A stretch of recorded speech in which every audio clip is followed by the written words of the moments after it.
Alright, ETV Uganda, as you can see, wano wetuli gwe mulyango guyingira mu Kikubo. The busiest place in Kampala is the busiest place in Kampala, but right now, as you can see, this is the current situation. Abantu batono nnyo abayingira, abantu batono nnyo abafuluma, abaliwo wano ku mulyango batunda kati bye weetaaga byokka, gloves, ne bu face mask. Omukulu ogamba otya baba? Yendisebo mpola embeera eriyitya okuva lwe balambise ekirwadde kino. Embeera ya kimpoza era abantu bajja mpola ng'abo balaba naawe. Alright, omukulu bwatu tayogedde nnyo bingi, but we want to see what's going on here. Embeera, this is wano mu Kikubo woolaba, this is the current situation. Embeera nga bw'ogiraba, people are very few. People are very few, as you can see. Nenga tugezaako okulaba nti tukuwa embeera nga bweri, tugezaako okulaba embeera nga bweri, era embeera ya byakwerinda. Omukulu bamulaga wano chairman w'oku kyalo akulira wano ali mu kusaba bikwata ku bantu. Omuntu nga tonnayingira osooka n'omulagako amanye wajjova okola mulimo ki nakyo ekyetaagisa. ETV Uganda, that's where we are. Gwe twagala okwogerako naye chairman w'ekyalo kino tugenda kubanga tumufuna mpola. Omukulu taata ogamba otya? Amanya nze Basiri Muwonge, chairman w'erosi wano owa Shauli yako B Village. Sooka okulamusa ku bannayuganda mwenna enkola yaffe ey'olulimi Oluganda bweri. Ne bw'oba wasuze bubi tusooka kubuuza nti mune wasuze otya. N'olwekyo mbalamusizza nnyo era ne mbasaasira obulabe bwe tulimu n'obweraliikirivu, naye ng'ate era mbagumya nti tubeere bagumu. Kubanga tetumanyi gye binakkira, naye tugume bugume mitima, kino kyazze tugende mu maaso na kukyerinda. Mpozi nze bannayuganda bonna nyongera okubakubiriza, era kino buli lwembeera ku mikutu gy'amawulire kyensookerako, tibannange munaabe mu ngalo mwewala okweriraana mubeere mu mita. Era ffe wano mu Sauli yako B mu Kikuubo abantu baffe mbasomesezza ku kirwadde kino ekya coronavirus ekimala, ate nga sijja kuwummula kusomesa abantu. Temweriraana, abantu temutuula mu ludo, abantu temubeera mu bubaalabaala. Owulidde ebintu ebifaanana bityo tulabe nga tusobola okubyewala. So wano mu by'obusuubuzi tugondedde ebiragiro bya mukama waffe Pulezidenti, era n'olwaleero minisita alina ebiragiro ebirala byafulumizza ku mawulire g'essaawa 3 n'aga nti akeedi baaziggadde tezirina kuggulwawo olw'obungi bw'abantu ababeera mu akeedi. Enteekateeka eyo tujyaniriza, naye tubasaba ate era bwe mubanga ebiragiro ebyo biteekeddwa mu nkola, ate nga gavumenti era muveeyo mulabike nti abantu ewaka gye mubasindise mubateerayo emmere. Kuba ssente ezo wano gavumenti ezirina. Gavumenti ekwate ku ssente ez'ebigwa tebiraze, eteeke emmere mu maka g'abantu, kubanga abakulembeze b'ebyalo aba gavumenti weebali. Emmere esobola okutuukira ku muluka nejja ku erosi wano ne tugabira abantu baffe emmere ne baba nga tebafiira mu mayumba njala. N'olwekyo ekyo nakyo mukitunulemu, ate mwandibadde muteekawo ennaku bakadde baffe aba gavumenti. Tubasaba muteekewo ennaku ez'okukeberwa wonna mu ggwanga. Eggwanga lyonna tumanye nti abantu ku lunaku okuva ku Lwokusatu tuli mu kalantiini, naye tugenda kwekebeza ffenna buli kitundu kyonna. Tugende tukeberwe tukakase nti bano bayina, bano tebayina. Abatalina tulabe engeri ki gye basobola okukuumibwamu, n'abalina tulabe engeri ki gye bagenda okukuumibwa mu bifo ebirimu balwadde bannaabwe n'abasawo abakola ku nsonga eyo. N'olwekyo ekyo kyamaanyi ddala, kyekimu ku bintu bye tusuubira nti gavumenti byanditunuulidde okulaba nti abantu abo bakolwako. Mpozi ensonga endala bannayuganda bannange awamu n'owekitiibwa mukama waffe Pulezidenti, ekiragiro tetwakijemera era tuli bawulize taata, naye mukama waffe waliwo abantu bewaggalirayo, kubanga ekiragiro ekyalula ekyakuggala entambula zino ez'olukale kyajja ate ne kitandikirawo mu bwangu ddala. kati abantu baffe baali tebeeteeseteese kimala ate abantu bonna tebalina busobozi.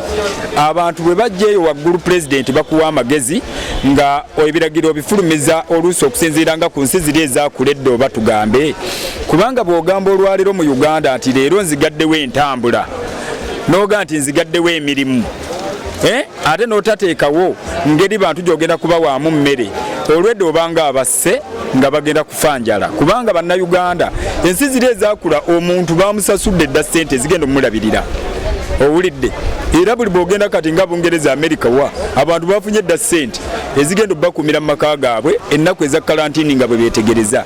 naye wano tekiriiwo, kati toyinza kugalira muntu owulidde ate n'omugaa nti tojja kutambula kugenda mu kyalo, tambula teriiwo. Abantu baali badde bagaa nti pulezidenti yali badde atugaa nti bannange ennaku 2 mwenna ababadde mu bibuga nga muyina mu byalo we mwandigenza okufunanga akamere mugendeeko mu kyalo, owulidde. Abantu ne bava mu bibuga muno ne bagenda mu byalo ne baba nga beefunira akamere, olwo etteeka ne tulitwala mu maaso. Naye kati tulinga olwedde era abattiddwa edda, kubanga coronavirus wadde tannatutta bwamwe abamawulire era mugenda kubiraba nga abantu musanga emirambo gy'enjala gigudde ku makubo. Si lwakuba nti tujeemera ebiragiro, tuli bawulize nnyo era tukkiriziganya ne mukama waffe pulezidenti ku kino kyaliko ku lutalo lw'okulwanyisa virus. Era mulaba wano ffe waffe olutalo olwo twalutandika mabega mwezi 1.5, tunaaba mu ngalo, tetweriraana, bakasitoma baffe abajja okugula emmere tubawumbawumba. Naye kati mu mbeera okusinziira ng'ekintu we kituuse, tusaba tuteerewo entambula eyo etuzzaayo abantu ababadde muno nga beetaaga okufuluma balabike nti bafuna engeri gye bayambibwamu. Kale chairman, kakati gwe nga chairman w'ekyalo kino balagidde akeedi ziggalwe, tusuubire nti enkya ekikubo kigenda kuba kiggale? Ekikubo olwedde kati akeedi zonna nzigale, era bw'onookiyitamu pulezidenti minisita agenza okukyogerako. Bakama baffe balandi roodi babadde bo baatuyambako emabega bwe baazuula ekizibu kino nga abasirikale bakuba abantu emiggo. Bakama baffe baasalawo ne baggalawo, era ggulo wabawulidde ku mikutu gy'amawulire. Bano si be baagali wansi, wabula be batunda emmere. Emmere yo pulezidenti yagambye nti abantu baffe batuuse ku bannaabwe emmere mu ngeri ya buyambi. Kwegamba bano tubatwale nga abazirakisa abali mu kuyamba abantu abeetaaga emmere, kubanga mu bufunze kati gavumenti tennateekawo mmere ya lukale eyita mu sekita za gavumenti. Kubanga nze singa nagifunye edda pulogulaamu eyo abantu bange balaba baabano wano basiiba njala. Naye kaakati gavumenti ekyatuwadde omukisa nti emmere tukyagigula ku katale, era tugezaako okukubiriza abantu baffe nti bano abali wano ku mmere abatunda emmere nabo beeyongera okwekuuma mu buyonjo. Abantu abalala bano abatujjamu agulire mu distance, ate n'okulabika nti banaabakuwana eddagala nga bagenda okugula emmere yaffe. Ebyo kwegamba olaba nti ekintu kitambula bulungi ku kyalo, era tugezaako okumobilizinga abantu baffe bonna okulabika nti batambula bulungi. Ate n'ebyokwerinda ffe wano mu South Yakobi tubimyumyodde, kubanga owulidde mu bitundu ebirala bazze nga bamma abantu bateega mmotoka ne babba obuwunga ne bateega ne babba biki.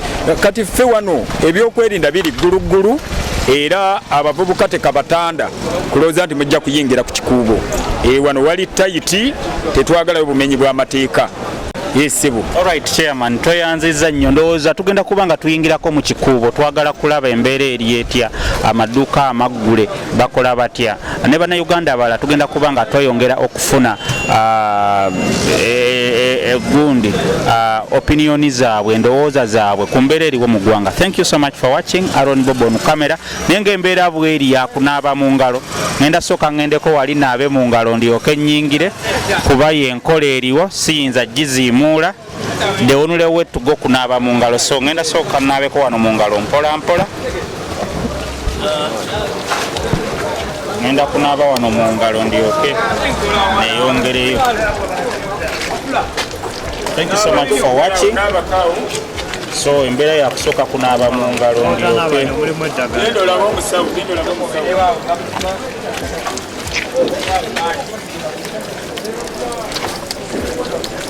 So embeera eriwo yakunaaba mu ngalo, tweyanziza taata. So as you can see, kino kyo olina okuba nga okikola, olina okunaaba mu ngalo muganda wange. It's the only way you can help safeguard yourself. So atwagala kuyitako mu kikuubo, twagala kulaba embeera nga bweri etambula etya. Abantu abatunda ebyokulya, chairman nga bwatugambye, amaduuka amaggule gokka geego agatunda ebyekusa ku byokulya, era ndowooza olaba sukaali, muceere, byebintu ebiriwo be bagguddewo.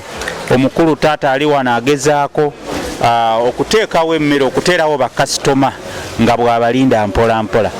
Muzeeyi taata tukulamusizza, weebale kukola. Embeera Embeera si nnungi. Embeera si nnungi. Bajja bagula emmere.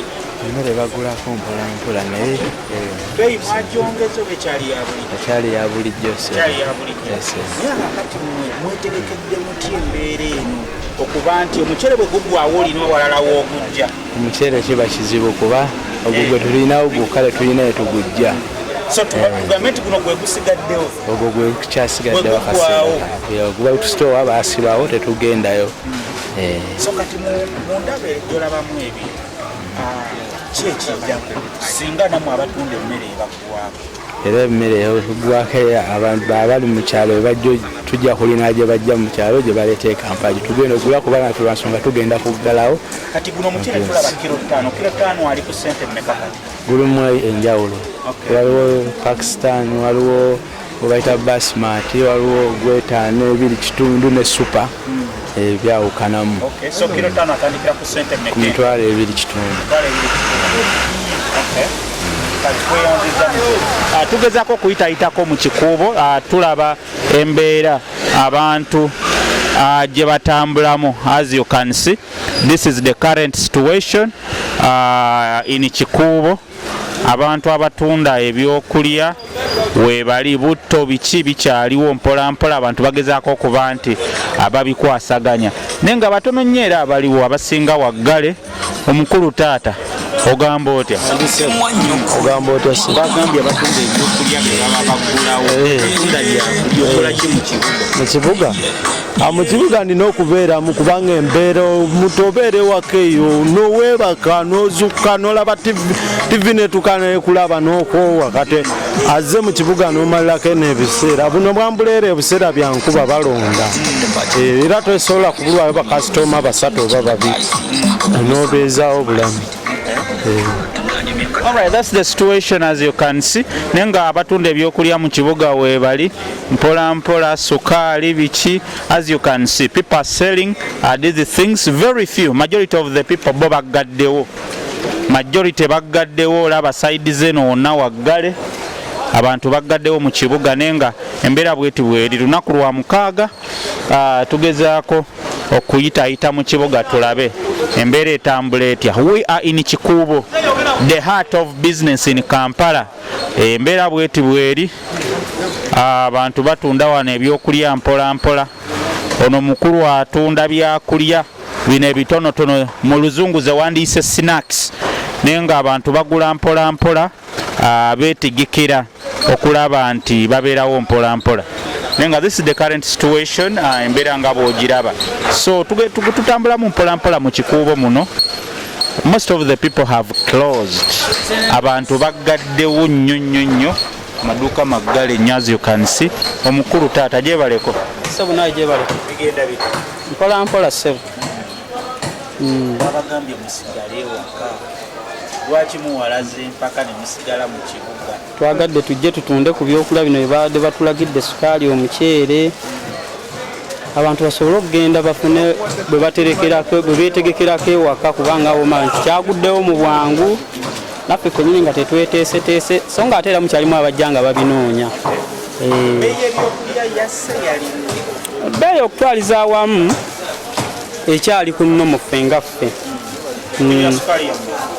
Sukaali tulinawo ono wa 3.5 n'omuceere gwa 4 mupime ne pakiti sugar wa 14. Bubi nnyo kubanga kati ne bwojja n'oggulawo oyinza ofunayo abantu babale, so nti tusuubira nti ebbanga gye bugenda mu nnaku lumu ku 2 tukyayinza okuba nga tetujja kubanga tusobola okugula kuba ojja n'ogula ate n'obula b'oguza tegeeza tuba tulina okuteekamu okwekuumira awaka ng'era omukulembeze bw'atugamba tusooke tulabe ekintu kino kigenda kitya tukirwanyisizza tutya wadde nga weetuli tuli mu matalagga nga bwe batulagira meters okusipesinga naye ng'ate kitukosezaamu naye ate ku lw'obulungi bw'obulamu ne ku lw'obulungi bw'eggwanga lyaffe tugenda kugoberera amateeka agaba gatuweereddwa. Bino ebyokulya we biggwaawo gye mubijja mu sitoowa gyebiri? Ebyokulya tulinawo bino bye tulinawo kati olw'ensonga nti kakati wobadde ng'obijja osanga baasibyewo nti ne bwoba wandyagadde oyongere ozzeewo kitufuukira ekizibu okuba nti tetulina we tubijja kuzzamu kuzzaawo sitoovu. Embeera eno mwetegese giyitamu mutya? tulina giyitamu nga twerumyamu okukekkereza ku kye tubadde tusipendinga tweyongera okuba nga twerumyamu kuba tetumanyi kigenda kukoma ddi wadde batuwadde ennaku 14 ngati ku byentambula nti first of all kati esinza otukosa nti entambula ez'olukale engeri gye zastopingiddwa kibeera nti newoggulawo kati nga ffe abali okumpi n'otambula n'otuuka wookolera nti kitubeerera okuba nga bakasitoma tebajja kusobola ttambula lugendo kujja tutugulako nga kitegeeza tulinda paka mbeera weeneeba nga entambula eteereddwa abantu tulabe nga okusinziira obulwadde bwe tunaaba bukwatibwa abakugu kubanga byonna tubijja ku bakugu baffe. Kale taata tweyanziza. Okay, we are still in Kikubo tugezaako okutambula kulaba embeera nga bweri. Abantu bagezaako okweyiya naye nga batono nnyo abalimu mu Kikubo muno era olaba nti abasinga baggaddewo wasibe. There is nothing much in here. Abantu baggaddewo bali waka, but if you have ever passed through here wabeera very busy. Wabeera very busy, but right now you can see nti abantu tebaliimu n'ababadde bazze baabano bali mu kusibawo. So the situation as you can see n'ababadde bazze abali mu kusibawo tuli wano n'abakulu. Omukulu taata tusaba kubuuzaako ogamba otya ssebo? Okay maama twogereko naawe ogamba otya maama? Ndisebo gamba otya ssebo? Bigenda bitya? Asi birungi n'akamu. Babagambye musigale ewaka lwaki mulina empaka? Si mpaka batugamba tugulewo akeedi bakyogedde leero nti ate tusibewo tujja kusibawo. So inja tugendako? Sijja. So ki ekiddako nga tokola weetegese ekimala? Seetegese naye nja kubeerayo. Nja kubeerayo. Okutambula tutambuza bigere paka wano. Nva Ndejje. Ndejje Lubugo? Ndejje Zanta. Ndejje Zanta. Okay. So kati ki ekiddako maama? Tugenda kubeera waka? Tugenda kubeera waka nga bwe batugambye. Alright, that's the current situation in the city. Tugezaako people are very few as you can see. Abalimu abalinako bye bakola batono ddala, but we want to show you embeera nga bwetambula. Ye atunda esseppiki waali yakoze. So this is the current situation. This is Kampala, this is Kikubo. Ekifo ekisinga okubeera bize wano mu kibuga Kampala. Naye nga bw'olaba awasinga waggale, people have closed. As you can see ne bw'otunula eri waggulu abantu tebaliiyo waggale. There is totally shutdown of business. There is a lockdown. Tewali akola, tewali atunda. People buying are very few. So we really cannot know the future. Tetumanyi ki ekiddako. Katonda saasira Uganda. The situation is very hard for each and everyone, as you can see. People are moving nenge era amaduuka maggale. Olunaku lwaleero mu biragiro bye bayisiza kwe kuba nti akeedi zonna ziggalawo. So possibly tomorrow abantu bonna bagenda kuba basibyewo. So tetumanyi ki ekiddako. Abannayuganda bagenda kubanga bazzaako ki mu mbeera eno eriwo mu ggwanga. Embeera eriwo yakulwanyisa kirwadde kino ekya coronavirus. So the current situation as it is, we just don't next for Ugandans. what's next for all of us? Nze naawe twetegese ekimala, weetegese otya muganda wange, olina emmere. Naye nga most of the people ensonga gye bawa nti tebaaba wabudde kudda mu kyalo, basaba gavumenti ebateerewo enteekateeka bave mu kibuga kuba tebakyagala nnyo kibeeramu, nabo baagala okugenda bagende ewaabwe mu kyalo, but because of the current situation tebasobola kuva Kampala ate tebalina kye basobola kulya. Mbaagala nnyo baganda bange. Aaron Bobo on camera, thank you so much for watching. Yona gye tutandikidde kakati bwe tuva tugendagendako mu Owino, we're gonna give you Owino kiri kitya embeera eretya. Thank you guys for watching.